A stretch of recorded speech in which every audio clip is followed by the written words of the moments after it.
Hey everybody, this is Sonny Ahuja. In this video, I will show you how you can make sure that your website is indexed by search engines. The process of storing every single page on your website in their database is called indexing. Let's take Google for instance here. If Google is not able to index your website, if Google is not able to index all the pages of your website, then Google cannot store those pages in its database.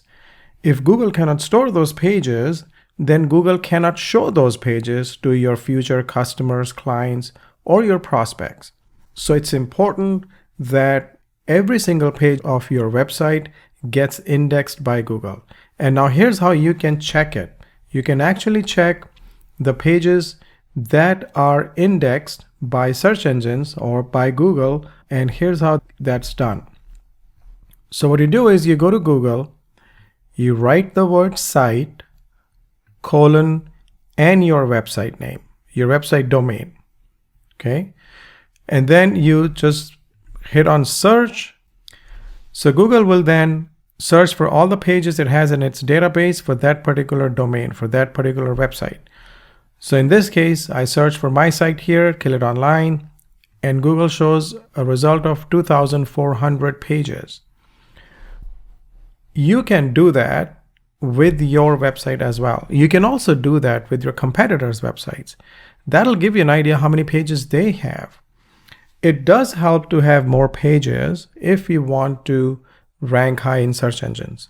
So let's say if your website has 50 pages indexed and your competitor has 65, well, then it doesn't hurt to have more pages than them. Of course, those pages need to be relevant. They must be search engine optimized and so forth, but it does help having more pages than your competitors.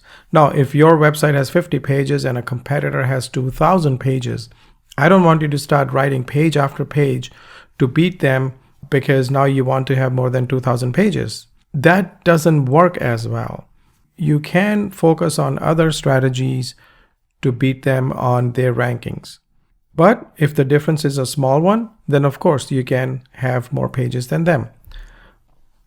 Going back to Google Search Console again, I will keep it short. I've mentioned it before, and you can see the video on Google Search Console under Tools and Resources.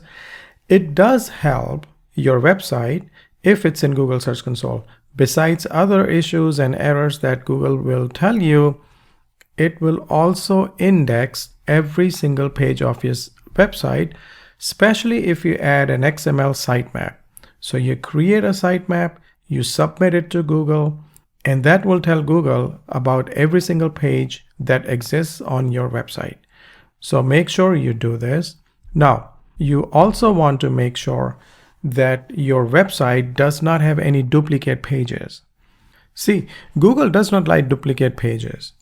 For example, I have seen websites that may have 50 pages dedicated to nearby cities. So let's say if they provide services in larger area and there's a lot of cities and suburbs in that particular area, they'll create a page, a landing page for every single city, which is a great idea. But what they'll do is they'll have the same exact content on every single page. They will only change one word, and that would be the name of the city itself. That's not a good practice. You should also make sure that your website loads fairly quickly, if possible, within 2 seconds. Maximum 3, but it's best to have it load within 2 seconds. And the way you can check your website speed is if you go to gtmetrics.com, add your website right here, click on test your site. GTmetrix will then show exactly how long it takes for your site to load. And let's say it shows 7 seconds. Why? I don't want you to panic. It's okay. GTmetrix will also show you everything that needs to be fixed in order for you to increase the speed of your website. Most of those are technical and you may not be able to do them in-house. So you may have to reach your website company, your web developer again, and ask for their help. Or you can put a project in Freelancer or Fiverr or someplace like that. outsource it where you can have someone do it for you. But as long as you do it, that's what matters end of the day. You want to make sure your website loads within 3. It's better if it loads within 2 seconds. Now, in order for you to make sure that Google continues to crawl your website regularly, you would need to add unique content to it every now and then. Maybe once a week, maybe once every 2 weeks, but definitely not more than that, not longer than that. And one way to do that is by adding regularly blog posts to your website. It's tough to add content otherwise. You can only add so many pages. You can only add so many pages about your services, your offers, your specials, your team, and so on. But it's easier to add blog posts. So make sure you add blogs or blog posts to your website on a weekly basis. You can hire someone from Craigslist. You can hire someone from Freelancer and so forth. Don't try to do it yourself. As a business owner, you don't have the time to do this. So you make sure you hire somebody, give them a list of keywords that you are focusing on so they don't continue to work with one key phrase over and over, but give them a list of different keywords and let them write for you and add it to your website. Every time when Google comes back and crawls your website, if it finds new content, it'll continue to crawl your site regularly. The pages in Google's memory will stay fresh. And that's one way that'll help you get your rankings higher in Google. So you want to make sure that you add unique content or blog posts on a weekly basis on your website. Now, I've said this before and I'll say it again. Make sure you use a reliable hosting company to host your website, a company that has good servers. Don't go for the cheapest plan and don't go for a company that doesn't have a name out there. Make sure it's someone you trust. Make sure they have servers that are up. Make sure they have good ratings. And this is another reason why some sites don't get indexed by search engines, because they're often offline, and that goes against search engines guidelines. You should also make sure that you interlink pages on your website to each other. For example, if you have a page on carpet cleaning, you can then link that page from carpet to upholstery cleaning.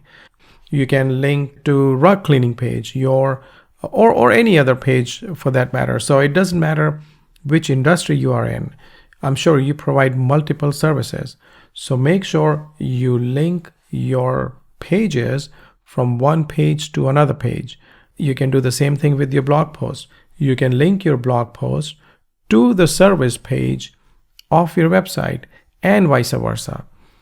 Don't overdo it, but it's always good to have 1 or 2 pages, of course, depending on the length of the page, but it's always good to have 1 or 2 links on every page linking to a different page of your website.